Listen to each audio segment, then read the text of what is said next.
الحجہ کے پہلے 10 دنوں میں عرفات کا دن حاجیوں کے وقوف کا دن ہے۔ رسول اللہ صلی اللہ علیہ وسلم نے عرفات کے دن کے متعلق ارشاد فرمایا کہ انی احتسب علی اللہ انہ یکفر السنۃ الماضیۃ والسنۃ الباقیہ۔ مجھے اللہ سے امید ہے کہ عرفات کے دن کے روزے کے بدلے اللہ بندے کے 2 سال کے گناہ معاف فرما دے گا۔ آپ صلی اللہ علیہ وسلم نے خود جب حج فرمایا تو عرفات کے دن روزہ نہیں رکھا۔ یہ عرفات کے دن روزہ رکھنے کا جو مسئلہ ہے ان لوگوں کے لیے ہے جو حج نہیں کر رہے ہیں۔ اس حوالے سے خطبہ جمعہ میں ہم نے بات یہ کی تھی کہ یہ مسئلہ بہت زیادہ قابل توجہ نہیں ہے انشاءاللہ کہ وقوف والے دن روزہ رکھا جائے یا اپنی 9 تاریخ کو روزہ رکھا جائے۔ اگرچہ دونوں فریقوں کے پاس کہنے اور سننے کے لیے بہت ساری باتیں ہیں، خلاصہ جن کا یہ ہے کہ انشاءاللہ مسئلے میں وسعت ہے۔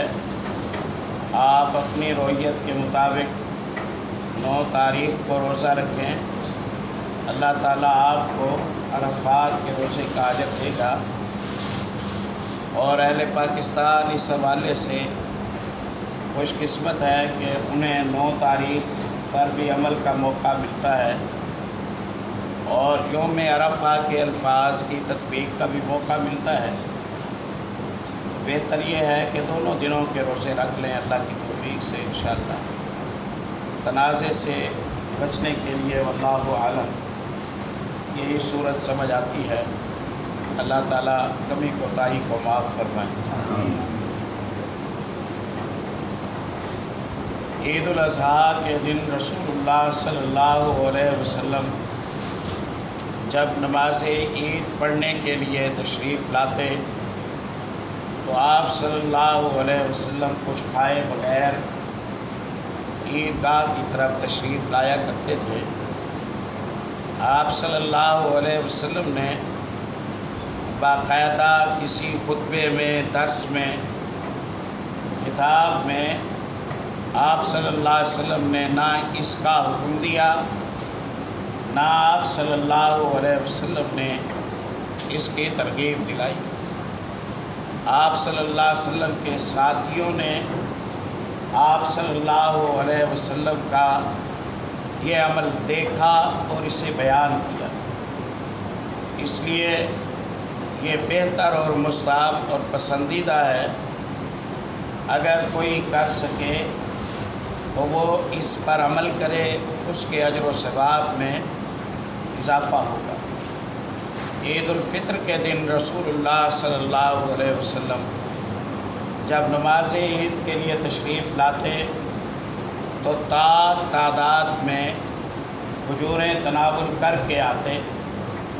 عید الاضحیٰ قربانی والی عید کے دن آپ کھائے بغیر آتے اور اپنے ہی جانور کے گوشت میں سے سب سے پہلے آپ صلی اللہ علیہ وسلم تناول فرماتے تھے۔ ایسا کرنا پسندیدہ ہے لیکن انشاءاللہ ضروری نہیں ہے۔ اگر کوئی اسے نہ اپنا سکے یا کوئی بیمار ہو یا کوئی بزرگ ہو یا بچے ہیں یا کوئی خواتین ہیں، بزرگ خواتین ہیں اور وہ اس پابندی کو نہ اپنا سکیں تو انشاءاللہ ان کے عید میں، قربانی میں کوئی خلل واقع نہیں ہوگا۔ بہتر نہیں ہے کہ کھانے پینے والوں کی مذمت کی جائے۔ مذمت نہ کی جائے کہ آپ صلی اللہ علیہ وسلم نے اس حوالے سے خاموشی اختیار فرمائی۔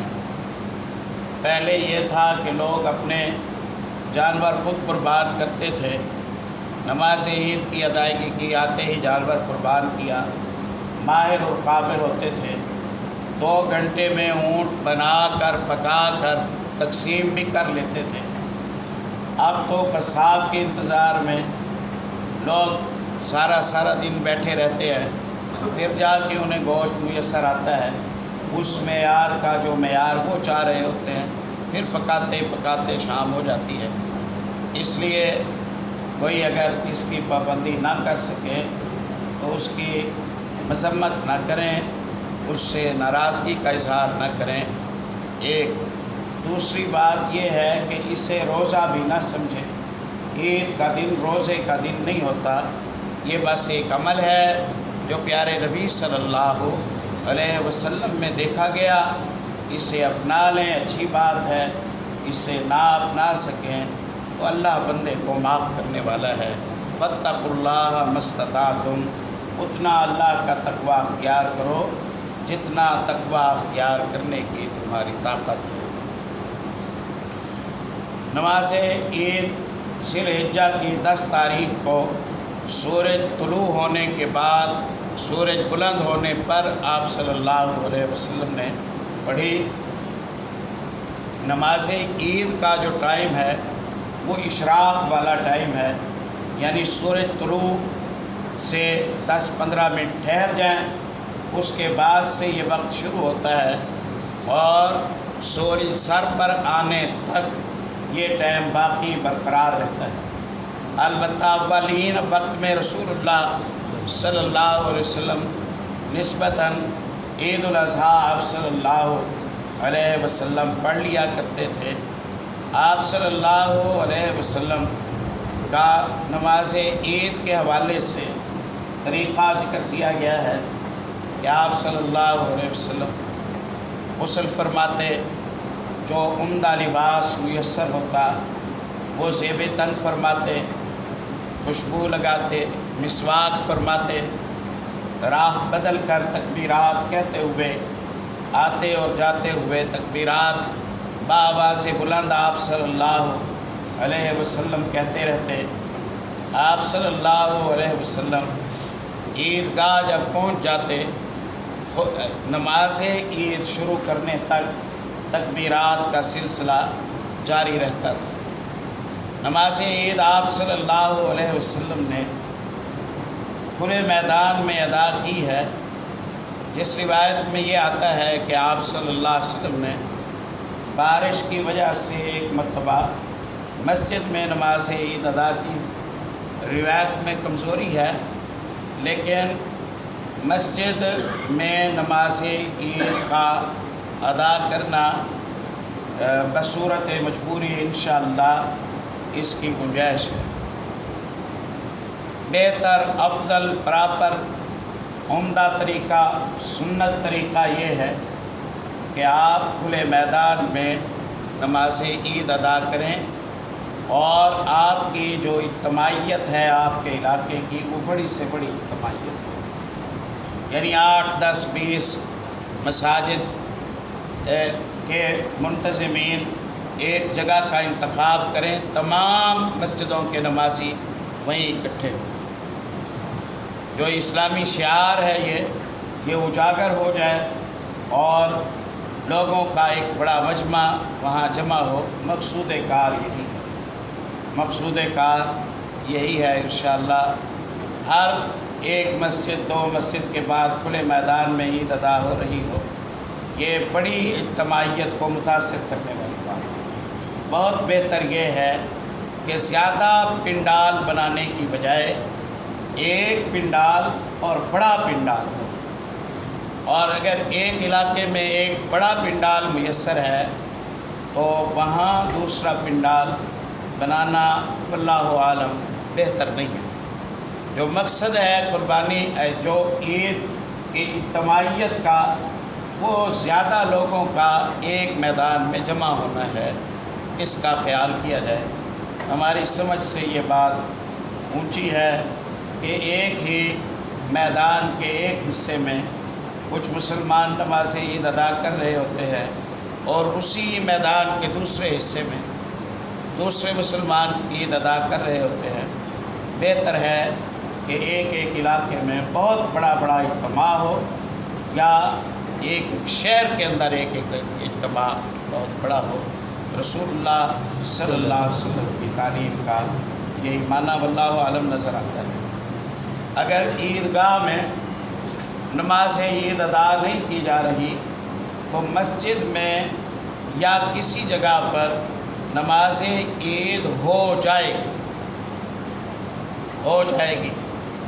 میں یہ نہیں کہہ رہا کہ بہتر ہے، اچھا ہے، ہونی چاہیے، ایسی بات نہیں کر رہا میں، ہو جائے گی، لیکن اس ایشو کو یا اس نقطے کو وجہ اعتراض بنا کر اس کے ذریعے آپس میں پھوٹ کی کوئی صورت پیدا کرنا، اختلاف کی شکل پیدا کرنا، لڑائی جھگڑا اور جماعتوں کے درمیان چغلیوں غیبتوں کی صورت پیدا ہو جانا، یہ اس سے بڑا نقصان دہ ہے۔ ہم اپنے حد اختیار میں رہتے ہوئے اپنے اپنے علاقے کے مساجد منتظمین سے کہیں کہ بھائی مسجد کا انتظام کرنے کی بجائے کھلے میدان میں چلتے ہیں، ہماری سنی جائے، انتظام میسر آ جائے، قانونی اجازت مل جائے، اللہ سہولت کی صورت پیدا کر دے، مالی وسائل بن جائے۔ اللہ کا شکر، اللہ نے سنت کے قریب تر ہو کر عمل کرنے کی توفیق دے دی، الحمدللہ۔ ایسی صورت نہ میسر ہو تو ہم مزید گھاٹا نہ کریں، آپس کی لڑائی اور جھگڑے، آپس کی پھوٹ اور اختلاف، یہ جماعتوں میں ایک ہی مسجد کے نمازی آپس میں وہ حلقے بنا کر بیٹھے ہوں، دیکھو یہ بدعت کر رہے ہیں، دیکھو یہ فلاں کر رہے ہیں، دیکھو یہ فلاں کر رہے ہیں، ہم تو نہیں پڑھیں گے ان کے ساتھ، ہم تو فلاں جگہ جا کے پڑھیں گے۔ یہ صورت زیادہ قابل اعتراض ہے، یہ صورت زیادہ قابل اعتراض ہے۔ اجتماعیت کا جو مقصد عید کے حوالے سے تھا یہ اس کے بھی خلاف ہے، یہ اس کے بھی خلاف ہے۔ وجہ تنازع نہ بنائیں، حرمین میں ہو جاتی ہے نا عید، حاجیوں کی ہو جاتی ہے نا عید، کوئی حرج نہیں ہے، انشاءاللہ اللہ قبول کرے گا، اللہ بندے کی مجبوریوں کو جانتا۔ اب تو آپ 10 کلومیٹر بھی شہر میں سفر کر جائیں نا، آپ پھر بھی آبادی سے باہر نہیں نکل سکتے، تو جتنا ہو سکتا ہے ہم کہتے ہیں اتنا آپ اپنا لیں کہ بڑا گراؤنڈ ہو، وہاں انتظام کریں، لوگ وہاں ہزاروں جمع ہوں، اسلامی شعار ہے جو، یہ بیدار ہو جائے، اللہ اپنی توفیق، اپنی رحمت فرمائے۔ نماز عید سے پہلے رسول اللہ صلی اللہ علیہ وسلم سے اذان کہلوانا، تکبیر ہونا، نوافل کی ادائیگی، کسی شے کا کوئی ثبوت نہیں ملتا ہے۔ آپ عیدگاہ میں جائیں، جب تک امام مصلی پر نہیں آ جاتا نماز پڑھانے کے لیے، آپ تکبیرات کہتے رہیں، آپ تکبیرات کہتے رہیں، واللہ عالم واللہ عالم واللہ عالم۔ اس حد تک تو کوئی حرج کی بات نہیں ہے کہ لوگوں کی یاد دہانی کے لیے کبھی ایک آدھ دفعہ کوئی صاحب تکبیرات ذرا قدر بلند آواز سے کہہ دیں تاکہ لوگوں کو پتہ چل جائے کہ تکبیرات کہنی ہے، بھول نہ جائے۔ یہ تو اس حد تک تو واللہ عالم انشاءاللہ اس کی گنجائش ہے، لیکن نماز عید کے لیے آئے ہوا مجمع وہ سب خاموش ہو اور ایک فرد تکبیرات اسپیکر میں کہہ رہا ہو، بہتر یہ ہے کہ اس کا تسلسل نہ ہو، بہتر یہ ہے کہ اس کا تسلسل نہ ہو۔ 2-4 منٹ گزرے ایک شخص تکبیر کہہ دے، لوگوں کو اندازہ ہو جائے گا انشاءاللہ۔ خود کہنا یہ عمل ہے جو اس دن کا ہے، ہر فرد کہے، ہر فرد کہے انشاءاللہ، تکبیرات کہتے رہیں۔ اور اگر نماز عید مسجد میں ادا ہو رہی ہے تو ہم یہ مشورہ دیں گے کہ آپ آج تحیت المسجد آ کر نہ پڑھیں، اور نہ آپ مسجد میں آ کر عید والے دن اشراق پڑھیں۔ اشراق کے لیے بعد میں ٹائم ہے، گھر جا کے پڑھ لیجئے، لیکن اس موقع پر نہ پڑھیں، کیونکہ یہ جو کبھی کبھی پڑھی جانے والی نمازیں ہیں، نماز جنازہ ہے، نماز عید ہے، کسوف ہے، ان نمازوں کی ادائیگی لوگ دیکھا دیکھی کرتے ہیں، جیسے لوگ کر رہے ہیں ویسے کر لیتے ہیں۔ انہیں نہیں معلوم ہوتا کہ کتنی تکبیرات ہیں، اضافی ہیں نہیں ہیں، کیسے پڑھی جائے گی، کیسے نہیں پڑھی جائے گی۔ میں آپ کو دیکھوں گا، آپ مجھے دیکھیں گے، اس طرح سلسلہ چلتا ہے۔ اب اگر کوئی ایک بندہ آ کر اشراق پڑھنے لگ جاتا ہے تو وہ تو اشراق کی نیت سے پڑھ رہا ہوتا ہے، اور باقی جو حاضرین ہیں وہ آتے جاتے ہیں اور پڑھتے جاتے ہیں، انہیں یہ لگتا ہے کہ یہ عید سے پہلے کی کوئی سنتیں ہیں۔ تو اس مغالطے سے بچنے کے لیے ہم انشاءاللہ اپنے بھائیوں کو یہ کہیں گے کہ عیدگاہ میں اشراق نہ پڑھیں، الا یہ کہ آپ آئے ہیں، ابھی گھنٹہ رہتا ہے عید میں، کوئی 8 بجے کا ٹائم مقرر کیا گیا ہے، اب پہلے آ گئے ہیں، اشراق کا ٹائم ہو چکا ہے، لوگ نہیں ہیں، آپ پڑھ لیتے جس سے مغالطہ نہ ہوتا، تب بھی مناسب یہی لگتا ہے کہ آپ آج شبہ کا ذریعہ نہ ہی ہو، آپ گھر جا کے پڑھ لیں۔ اور ہاں، ابن ماجہ میں نماز عید کی ادائیگی کے بعد گھر جا کر 2 رکعت پڑھنے کا تذکرہ ملتا ہے۔ نماز عید پڑھی، اس کے بعد گھر گئے اور گھر جا کر 2 رکعتیں پڑھیں، اس کا تذکرہ ملتا ہے، اسے اپنایا جا سکتا ہے۔ رسول اللہ صلی اللہ علیہ وسلم کا جو معمول تھا وہ یہ تھا کہ آپ صلی اللہ علیہ وسلم نماز عید پہلے پڑھاتے تھے، خطبہ آپ صلی اللہ علیہ وسلم بعد میں دیا کرتے تھے۔ یہی عمل رہا زندگی بھر نبی کریم صلی اللہ علیہ وسلم کا، پہلے خطبہ دینا بعد میں نماز پڑھانا، یہ نبی صلی اللہ علیہ وسلم کا طریقہ نہیں ہے۔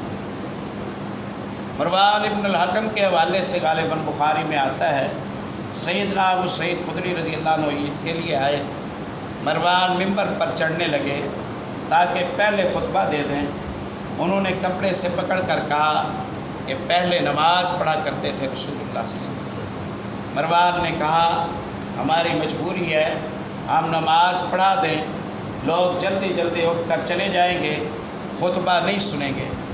کہا نہ سنیں خطبہ، سنیں خطبہ، آپ تو سنت کے مطابق چلیے، آپ پہلے نماز پڑھائیں بعد میں خطبہ دیں۔ بہرحال اس نے کپڑا چھڑایا اور اس نے نماز پڑھ لی۔ آپ سیدنا ابو سعید خدری رضی اللہ تعالیٰ عنہ نے نماز کے بعد کہا واللہ قد غیرتم، آپ نے رسول اللہ والا طریقہ بدل دیا ہے، ایسا نہیں کرنا چاہیے، ایسا نہیں کرنا چاہیے۔